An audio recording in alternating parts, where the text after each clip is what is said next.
Hi, it's me, Ingrid INFP. And this is going to be just a video of me talking about autism and asking for help and why it's so difficult. And this will be divided about 2 different posts that I saw on Tumblr. Before I begin, I just wanted to thank everybody for the response on my depression video. I'm still quite tired. I saw my old supervisor today, the one who's now my mentor, and I saw my new supervisor. He came back from Japan, so that was quite fun. And I talked about my depression to both of them because I don't know who else to say it to. And I think that it was good because my new supervisor, we went through all the things that I usually find fun, and he said, well, what about your YouTube channel?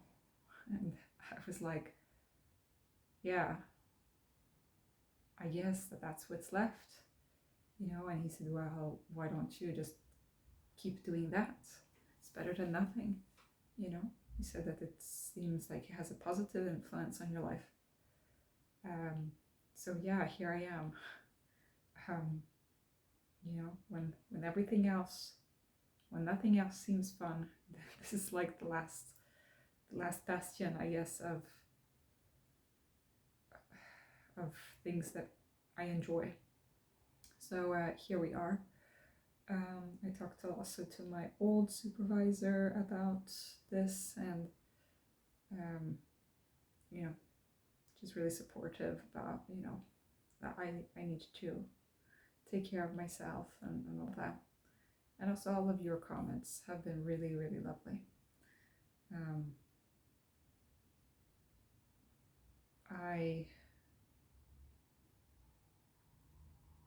I don't even really know what to say to reply to these comments. So we're just going to be going through 2 posts I saw on Tumblr. One of the posts is by, well, actually I don't know who it is by. It's Little Penguin Studios Autism Happy Place. And it's a picture of a cat, and it's several different graphics. One of them says autism and asking for help. Why so hard? And then it goes into different reasons. Even in this accepting environment, I'm quoting, asking for help can be hard for autistic people. Here are a few reasons why. And next slide.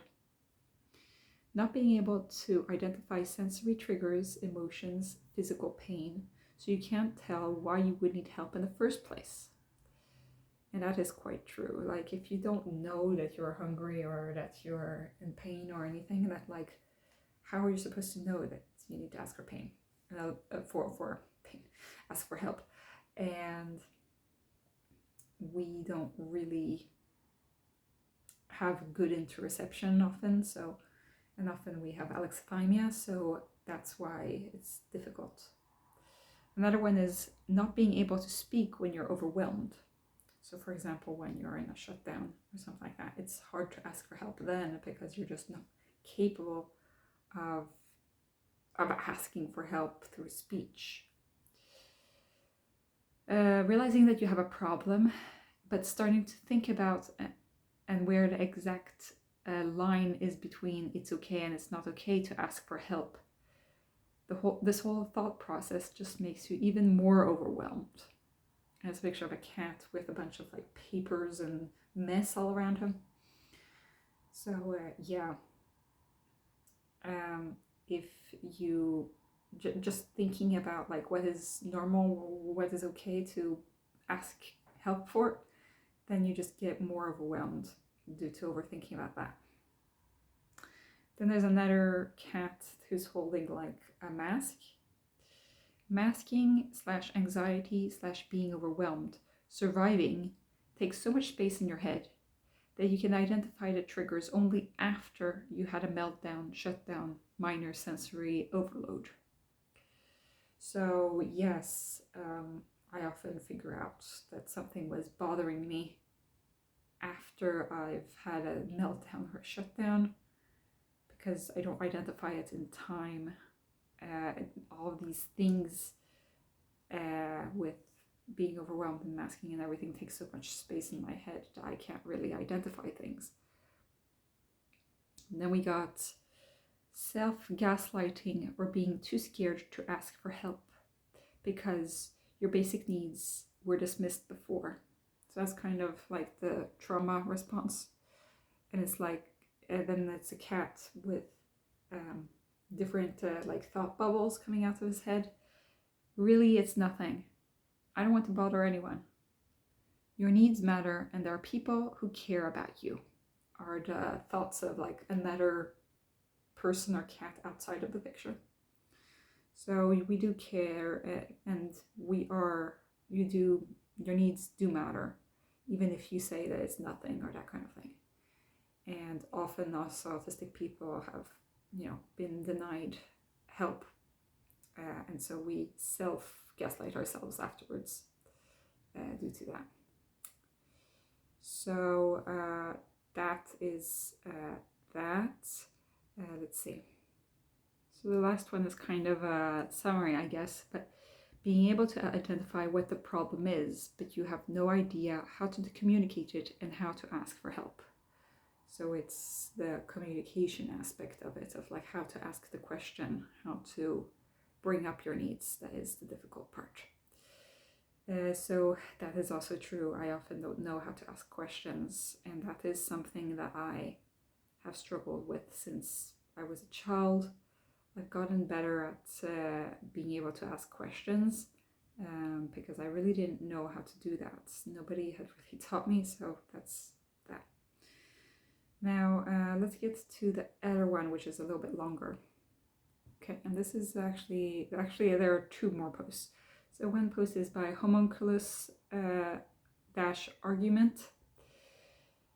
Imagine if you met someone who can't eat watermelon. Not that they're allergic or unable somehow, but they just haven't figured out how to do that. So you're like, what the hell do you mean? It works just like eating anything else. You open your mouth, you sink your teeth in and take a bite and chew. If you can bite, chew, and swallow, you should be able to eat watermelon. And they agree that yes, they do know how to eat in theory. The problem is the watermelon. Surely, if they figured out where to start, they'd figured out how to do it, but they have no clue how to get started with it. This goes back and forth. No, it's not an emotional issue. They're not afraid of the watermelon. They can eat any other fruit, other sweet things, and other watery things. It's watery, they ask you? Is it the color? Do they have a problem eating things that are green on the outside and red on the inside? It's red on the inside? Says that a person. Wait, they've never seen the inside? At this point, you have them ask him how exactly they eat the watermelon. So to demonstrate, they take a whole round uncut watermelon and try to bite straight into it. Even if they could bite through the crust, there's no way to get human jaws around it. Oh, but you're supposed to cut it first. You cut the crust open and only chew through the insides. And they had no idea. All their life, this person had no idea how to eat a watermelon, despite being told again and again and again that it's easy. It's ridiculous to struggle with something so simple. There's no way that somebody can't eat a watermelon.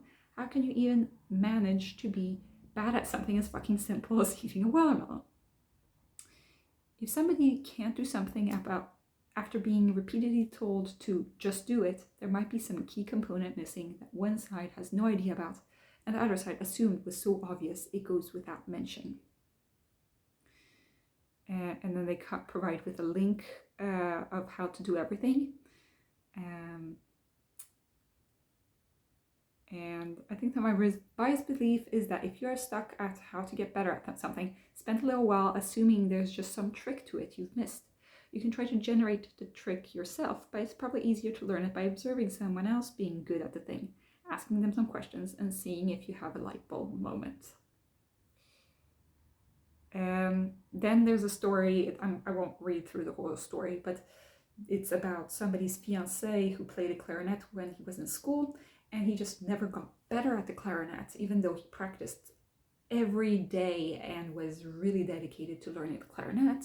He just wasn't progressing. And then, he tried, he even had to be in private lessons to get the sound, but he just couldn't do it. Then he gave his instrument to the teacher so that the teacher could play on it, and it ends up that the clarinet was missing pads for the keys on the clarinet, and he had been working on a faulty clarinet this whole time for several years at that point. So when he was given a new clarinet, and that they repaired his old one, suddenly he actually, since he had learned the clarinet for years now, he was actually really, really good, and he suddenly progressed to the top when actually, he'd been at the bottom this whole time. So it's important to have the right tools that work for you. And also, sometimes you need to completely brute force the problem. Sometimes the tool is just broken. So I think that is actually quite an important thing for, people who are neurodivergent, is that, sometimes people will be like, just do the thing. I've explained it to you how to do it. Why can't you do it? And there might be something broken along the way that seems like just something obvious, or something that the other person hadn't considered. That is actually the whole blockage, the whole problem. So that's why it can be hard for us also to ask questions, because we don't have the same framework as that other person, and it's going to be a hard time. So that is for that post. And I'm going to be reading this last post, but I'm going to kind of paraphrase it. So it's by Flimsy-Roost on Tumblr. And it's somebody who didn't watch much TV as a teenager because they didn't understand how to use a TV. This was in the late 90s or early 2000s. And the parents had gotten a new system with new remote controls, new diagrams, and if the parents left the TV on an unfamiliar mode, this person didn't know how to turn off the TV, and so they just stopped watching TV altogether. And so this person explained it to the therapist, and so she told the therapist, and basically there were other issues in this person's family, not just neurodivergency, but the therapist said that in children's autism assessment, a common test is to give them a straightforward task that they cannot reasonably perform, such as opening a jar that isn't made for them. So, but the real test is actually not to see if they can do the thing, it's to see if they will ask for help. The children who do not seek help are often the autistic children. They're more likely to be autistic. I find that to be kind of a silly test, but it is apparently something that certain tests are in children's psychiatry.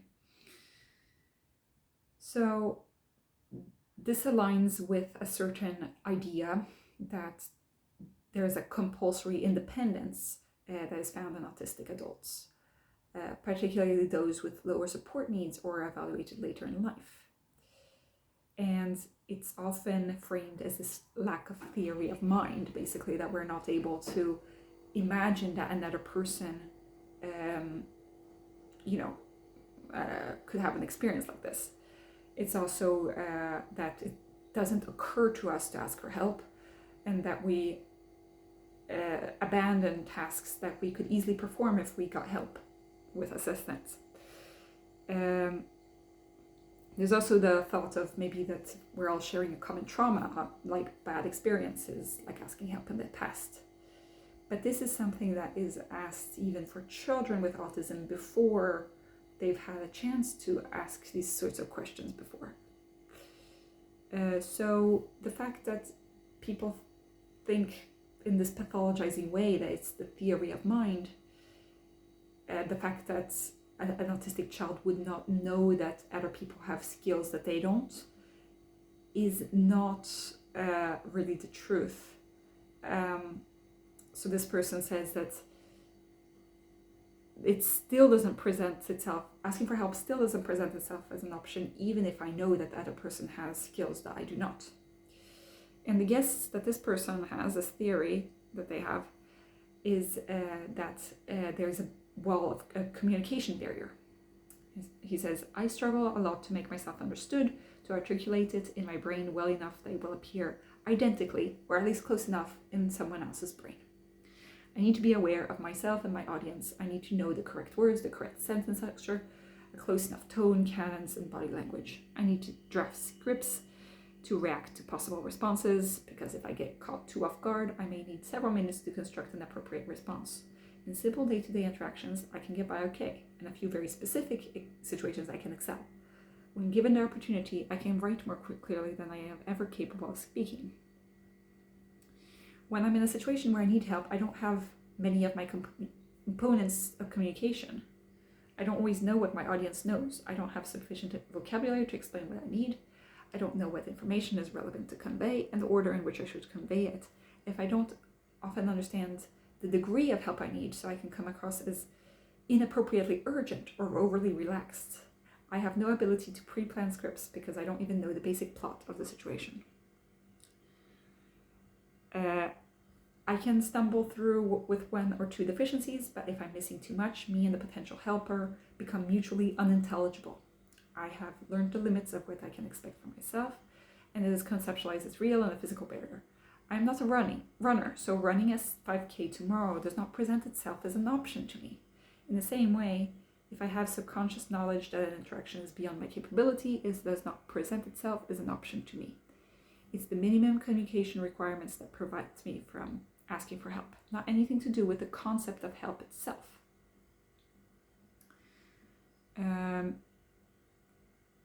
So then somebody else replied that there is the communication barrier, and people don't let us finish sentences. They have a hard time listening to even understand. But it's also hard as a child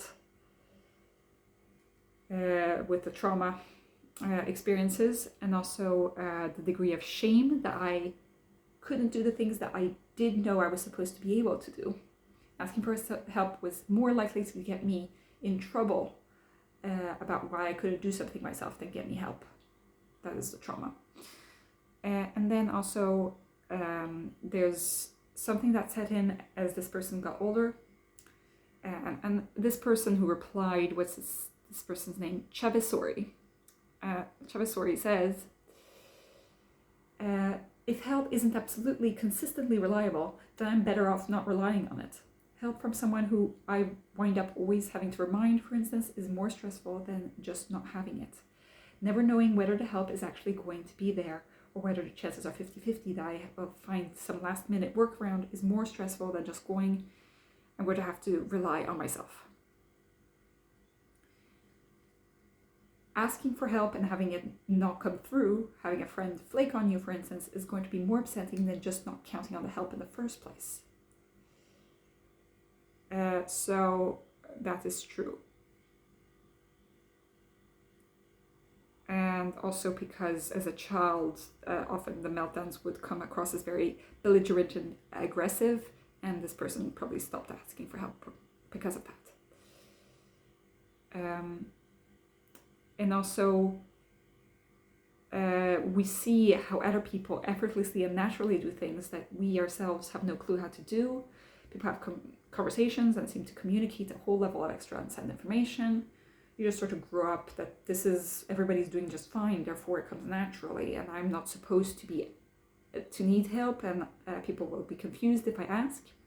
So we don't ask how to pay taxes, how to get a certain kind of rubbish bin, or if somebody is going to organize all the stuff in the garage, because this is stuff that people magically know how to do all by themselves, just like everything else. It doesn't occur to us that you can ask due to that, and that is really true.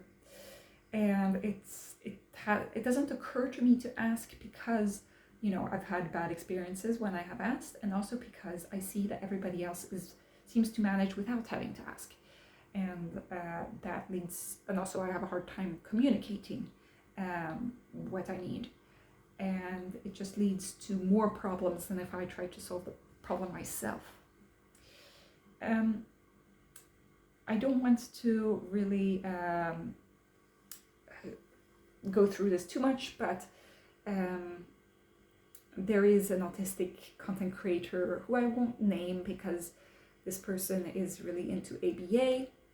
I will also name that this person was on Love on Spectrum. You probably know who I'm talking about. But she learned from ABA something that is interesting, even though I totally am against ABA therapy, and I think that, she could have learned that somewhere else than ABA, but it was interesting though, if taken apart from the whole ABA situation. It's that if you tell a child, if you're not consistently positive when you have positive behavior from a child, then the child will associate it with something negative. So if you don't, if somebody, if you want to encourage somebody asking questions, then you need to be positive about them asking questions, regardless of your mood, regardless of how stupid you find a question, regardless of anything. You need to be positive to encourage that sort of behavior. Now, I don't encourage ABA therapy and the whole behaviorist dog training aspect, but there is something to it that you don't want to cause trauma by giving somebody bad signals when they're doing something that is positive, because that is just going to scare them off. And that is for any person, it's not just autistic people. But I think that it's important because I know that there are times I've gone and asked for questions, and it affects me even now in my life as a doctor, even in my workplace. Right now, a big problem for me is that I'm not asking people questions, and that leads to the doctors being suspicious of if I'm doing okay because the other people are asking questions and I'm not. And it seems like, why would I draw myself away from asking questions? Well, because I've received quite bad negative discussions in the past. I also don't really know how to express myself. I do have the advantage in that there is a structure to discuss patient cases that we use in healthcare, the SBAR system, which helps me. However, I don't know if the questions are asked are stupid, and if everybody else kind of assumes something is obvious and I do not. I might have a really easy time with certain patient cases and not with others. And it's hard for me to communicate that. It's also hard for me to ask for help before I'm getting into a meltdown. That's the worst time for me because I have even a harder time thinking out a solution. So when I talk to, I'm trying to ask for help somehow, but I'm not being very explicit about it because I feel like I'm going to be rejected if I ask for any kind of accommodation or help. And that is partly trauma, but it's also because I don't really know how to, I can't really speak when I'm getting into this internal meltdown kind of state. I also, I see other people not struggling and I'm the only person struggling, and I realize I should be able to manage this on my own. And so therefore it doesn't come up. So yeah, I think that's this whole asking for help aspect is shown in these 3 different posts in different ways. I can't link Tumblr posts in the description box because that's not how Tumblr or YouTube works. However, I can try to provide them on request because I think that these posts are quite interesting and have made me realize certain things. I often like to link certain posts together and like get kind of a picture of the problem. Tell me what you guys think. Is it difficult for you to ask for help as an autistic person? Is there anything that you would like to, any tips that you have regarding asking for help? How were you received when you asked for help as a young person? I'd be interested to hear about it all. So have a great day, everybody. Bye.